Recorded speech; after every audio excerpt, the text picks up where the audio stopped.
दोस्तों, आज हम लोग बात करेंगे कॉन्सेप्ट ऑफ मनी के बारे में। ये आपकी इकोनॉमिक्स ग्रुप 2 का एक टॉपिक है, चैप्टर 3 यूनिट 1।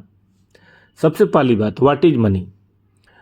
मनी को ऐसे डिफाइन किया गया है कि asset which are commonly used and accepted as means of payment और मीडियम ऑफ एक्सचेंज और transferring purchasing power. They are basically the set of liquid assets जिनके वेरिएबल्स के कम या ज़्यादा होने, जिनके स्टॉक के कम या ज़्यादा होने से एग्रीगेट इकोनॉमिक एक्टिविटी पे फर्क पड़ता है। अब रही दूसरी बात, what are the functions of money. तो एक बड़ा अच्छा प्रोवर्ब है कि money has function for a medium, a measure, standard store. कैसे? नंबर 1 मीडियम ऑफ एक्सचेंज है। भाई हम बार्टर सिस्टम करेंगे तो दो ट्रांजेक्शन एक साथ कोइंसाइड करे जरूरी नहीं है। हमें आम चाहिए, अगले वाले बंदे को लीची चाहिए। अब आम वाले को लीची और लीची वाले को आम चाहिए, जरूरी तो है नहीं, तो दिक्कत होगी। तो दो अलग अलग ट्रांजेक्शन्स को तोड़ दें अगर हम, कि आम हम बेच देते हैं, लीची वो बेच दे, जिसको खरीदना है खरीद लेगा। तो ये मीडियम ऑफ एक्सचेंज होता है जिसे हम अपने ट्रांजेक्शन्स को करते हैं। दूसरा, ये मेजर ऑफ वैल्यू भी है। अगर हमें किसी चीज़ को नापना है कि आपकी लैंड एंड बिल्डिंग कितने की है, प्लांट ऑफ मशीनरी कितने की है, गिफ्ट कितने का है, तो हम इसे नाप सकते हैं। 10,000 रुपये, 5,000 रुपये, $2,000। ये स्टैंडर्ड ऑफ डेफर पेमेंट। हम किसी को उधार देते हैं, किसी को हम लोन देते हैं, तो उसको मेजर कर सकते हैं कितना दिया, $10,000 दिया, 2,000 रुपये दिया, 10 लाख रुपये दिया। और स्टोर ऑफ वैल्यू भी हम बैंक में जमा करा सकते हैं, हम अपने पास भी रख सकते हैं। तो इसीलिए 4 फंक्शन है, a medium, a measure, standard, store. याद रहेगा। अब बात आती है कैरेक्टरिस्टिक्स ऑफ मनी कि मनी की क्या क्या खूबियां हैं। तो देखो, मनी वो होना चाहिए जो जनरली एक्सेप्टेड हो।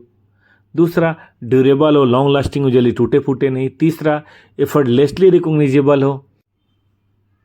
तो चौथा याद रहेगा, डिफिकल्ट टू काउंटर फॉइल। भाई हर आदमी अपने घर में छापने लगेगा तो नोट की क्या वैल्यू रहेगी। रिलेटिवली स्कार्स होना चाहिए, सबके पास नहीं होना चाहिए, लेकिन फिर भी इसकी सप्लाई बढ़ाई घटाई जा सके। पोर्टेबल होगा, इजीली ट्रांसपोर्ट कर सकते हैं। 2,000 का नोट आराम से डालो और चुपचाप गाना गाते हुए निकल लो। प्रोसेसिंग यूनिफॉर्मिटी होनी चाहिए, पोजेसिंग यूनिफॉर्मिटी होनी चाहिए, मतलब यूनिफॉर्म हो, 2,000 के सारे नोट एक जैसे हो ताकि आइडेंटिफाई करना आसान हो, और छोटे छोटे पार्ट्स में डिवाइड कर सके, फिर भी उसकी वैल्यू कम ना हो। अगर 2,000 का एक नोट देखिए, हम 100 का 20 नोट ले लें तो भी कोई फर्क थोड़ा ना पड़ता है। तो ये 4, 5, 6, 7, 8 करेक्टर हैं जिनको आप ध्यान देंगे, तो यही आपका करेक्टर ऑफ मनी। अब वो सवाल उठता है कि भाई डिमांड ऑफ मनी इकोनॉमी में क्यों होती है। भाई अपनी खूबियों के चलते होता है, अपने फंक्शन के चलते होता है, लेकिन जो डिमांड ऑफ मनी होती है उसमें भी थोड़ा चेंज आता है। वेरिएबल्स क्या है? इनकम, ठीक है ना, रियल जीडीपी। भाई देखो, आमदनी बढ़ेगी तो डिमांड ऑफ मनी बढ़ेगी, चाहे वो ट्रांजेक्शन के लिए हो, चाहे वो स्टोर करने के लिए हो, चाहे डिफर्ड पेमेंट के लिए हो। तो जीडीपी के बढ़ने के साथ साथ, इनकम के बढ़ने के साथ साथ मनी की डिमांड बढ़ती है। प्राइस लेवल, अगर प्राइस लेवल बढ़े या घटे तो भी मनी की डिमांड बढ़ेगी घटेगी। रेट ऑफ इंटरेस्ट से हम लोग देखेंगे, उससे भी डिमांड ऑफ मनी का फर्क पड़ता है। रेट ऑफ इंटरेस्ट ज़्यादा होगा, सब पैसा लोग बैंक में जमा करा देंगे, कम होगा तो अपने पास रखेंगे, डिमांड बढ़ जाएगी।